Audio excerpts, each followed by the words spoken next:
Muy bienvenidos todos.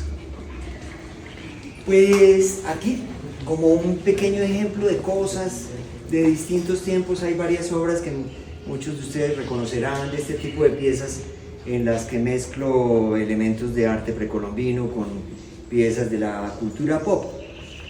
Hay dos cosas que son fundamentales para entender un poco lo que está ocurriendo con esta obra contemporánea, y es que siempre mi obra ha tenido un interés en la cultura, en términos generales, en la cultura, como las problemáticas de las interacciones sociales, de los desplazamientos, de los conflictos sociales, y todas estas obras tienen mucho que ver con eso, porque son como una hibridación que digo yo que son como un autorretrato social.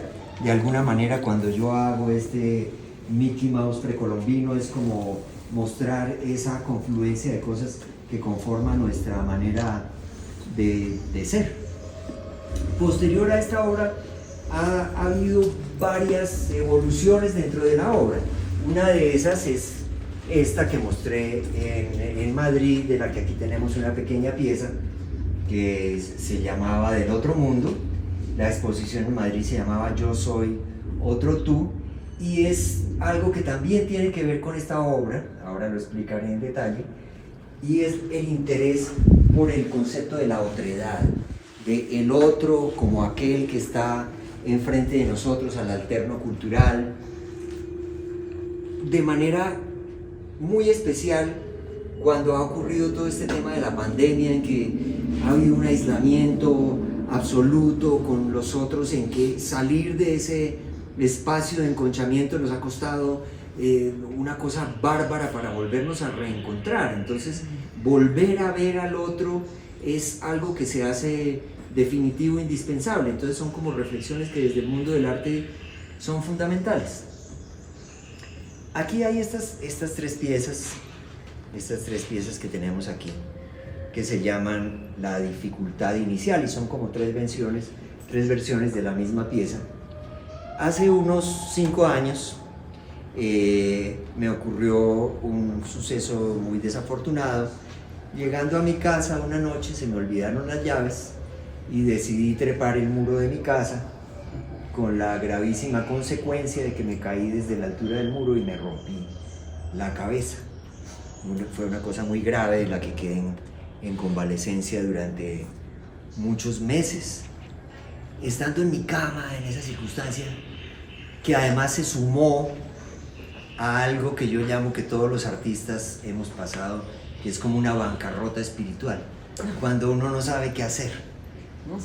Después de haber terminado una obra, hay como una especie de posparto que uno sufre mucho y ahora ¿qué hago? ¿Qué voy a hacer de aquí en adelante? No se me ocurre nada. Entonces estaba como en eso, accidentado, perdido en mi obra, y mi señora Elvia, que es un poquito bruja o muy bruja, ella lee el tarot, del I Ching, siempre está ahí con libros de magia y cosas. Entonces me encontré en mi cama el I Ching. El I Ching es el libro oracular chino, es quizás el libro más antiguo escrito de la humanidad. Es un libro escrito para un emperador, como un libro de referencias adivinatorias, que tiene un sistema de adivinación a partir de unas monedas que se arrojan, y la permutación de esas 3 monedas da lo que se llama un hexagrama. El libro tiene una serie de poemas que tienen unas numeraciones. Entonces el resultado de esa combinación de monedas lo remite a uno de estos poemas, que son absolutamente preciosos, llenos de como unos dictámenes éticos, morales. Y yo decidí hacer una lectura en un momento como con una fe de alguna manera que esto me iba a decir algo. Y hice la tirada con las monedas, y el resultado es un poema que se llama La Preponderancia de lo Pequeño. Y la preponderancia de lo pequeño, en algún momento de la lectura, dice: el hombre pinta un pájaro. ¡Wow! Ya, eso fue una serendipia, una cosa extraordinaria, y empieza a rondarme eso en la cabeza: el hombre pinta un pájaro, el hombre pinta un pájaro. Y de ahí comienzo a desarrollar esta segunda obra, que se llama Golpe de Gracia. y es como un autorretrato con un pájaro carpintero que golpea mi cabeza y abre en la frente un orificio como un tercer ojo donde hay como una iluminación, porque es un golpe, pero es un golpe de gracia que me permitió abrir un camino de pensamiento con la obra de arte. Desde ese momento me empiezan a ocurrir unas cosas que son mágicas. Todos sabemos eso, que cuando de pronto nos obsesionamos con el carro rojo y empieza uno a ver el carro rojo en todos los lugares. A mí me pasó con los pájaros, entonces empezaron a aparecer los pájaros en el jardín de mi casa, en mi taller, en todos los ámbitos, y empiezo yo a investigar el tema de los pájaros. Internet es increíble porque inmediatamente que comencé a colocar cosas, entonces ya estoy como en 15 grupos de ornitólogos, de observadores de pájaros que me envían fotografías, entonces se volvió una cosa muy dinámica, pero comencé a entender que esto tenía que orientarse, no solamente era el pájaro por su belleza, sino que había una cosa que tenía que ver con lo que yo estaba haciendo antes con relación a la cultura. Entonces el pájaro que yo comienzo a observar con detenimiento son los pájaros colombianos, los pájaros de mi entorno bogotano, copetones, mirlas. Empieza a construirse un inventario de pájaros de Colombia que en resumen se encuentra aquí en lo que vamos a ver. Las obras empiezan a desarrollarse técnicamente como esculturas en bronce. Entonces estas piezas son piezas ejecutadas en bronce y pintadas a mano. Muy pronto, y por una circunstancia que me remite a algo anterior, y es que unos años antes alguien me había llamado y me había dicho: mira, a ti que te interesa tanto el tema de la naturaleza, en el Instituto Caro y Cuervo están vendiendo las láminas de la expedición botánica que se produjeron en el Jardín Botánico de Madrid como en 1958, y hay unas pocas. Y yo me fui maravillado, pero eso era una pila de láminas gigantescas que decidí comprarlas todas sin saber para qué, y las dejé en mi taller. Ahí las tenía y de vez en cuando las sacaba y las miraba fantásticas. Pero cuando este proyecto comienza a desarrollarse, aparecen las láminas, las saco y comienzo a involucrarlas. Entonces lo que ustedes ven aquí, que ya lo van a ver también adentro, las pinturas de los objetos están basadas en las láminas de la expedición botánica.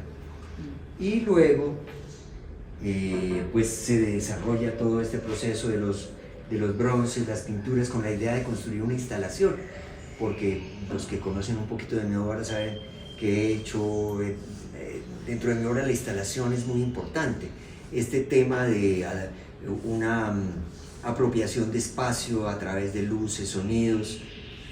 Y luego, en ese sentido, con mi hija Mariana, que está por aquí,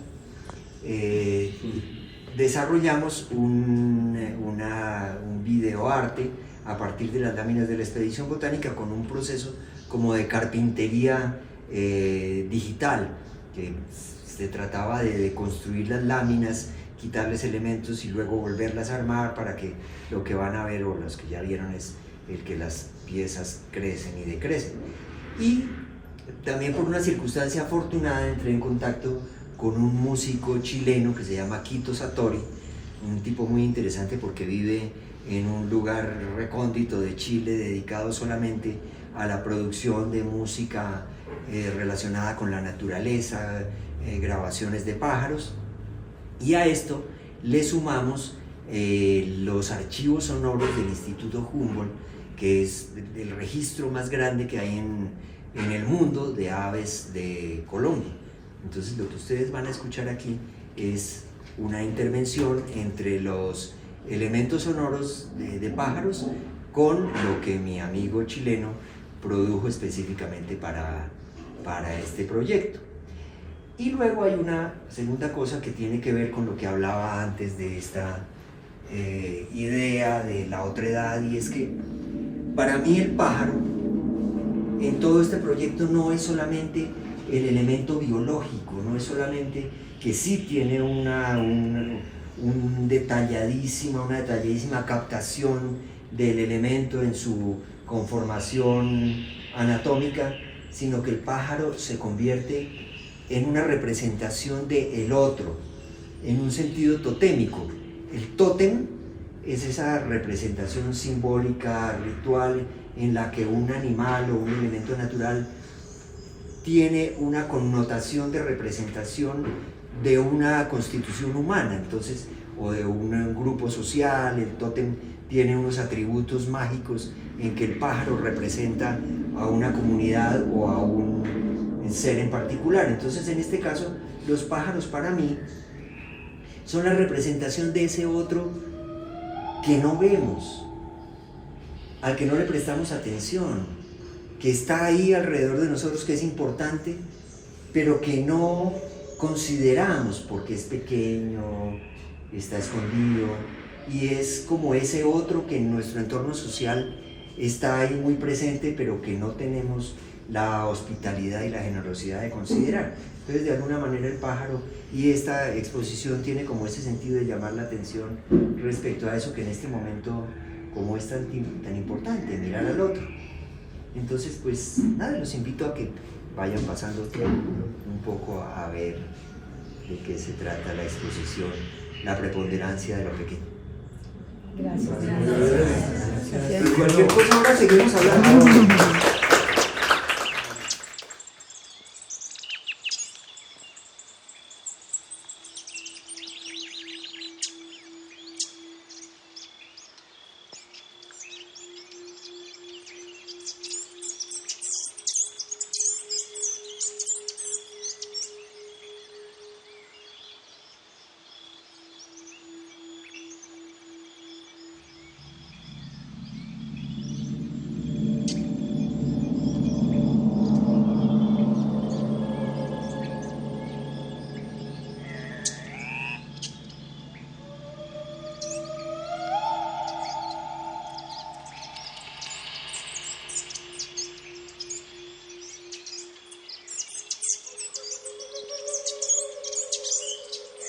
En este caso hay una variante, como ves, de uno que anatómicamente se parece, pero yo creo que este es el que sí es. El rojo. Y estos ya fueron variaciones Que tú inventaste. Sí, de alguna manera un poco sí, fantásticas.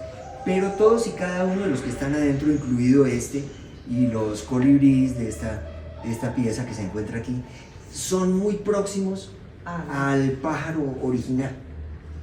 Y como contaba, pues es que entonces decía yo quiero... este se llama mielero de patas rojas, entonces me comunicaba con un ornitólogo de estos y me llegaban 40 fotografías, videos del mielero de patas rojas y bueno, sí, ¿no? Son unas piezas que son muy detalladas. También es un trabajo, digamos, muy elaborado en cuanto a la producción como pieza escultórica y pictórica. Decías que es el bronce, ¿no? Son bronces. Estos son de resina, pero todo lo demás son bronces, lo que está en el interior son bronces. ¿Y lo pintas con? Aerógrafo, pinceles, es todo un proceso muy artesanal y son solamente 2 piezas de cada uno. No son ediciones que usualmente son ediciones de 7 cuando se hace en bronce, pero es tan minucioso el trabajo de producción pictórica que no se pueden hacer más de 2 porque ya vienen otras cosas por hacer más adelante. Entonces, hay que parar ahí.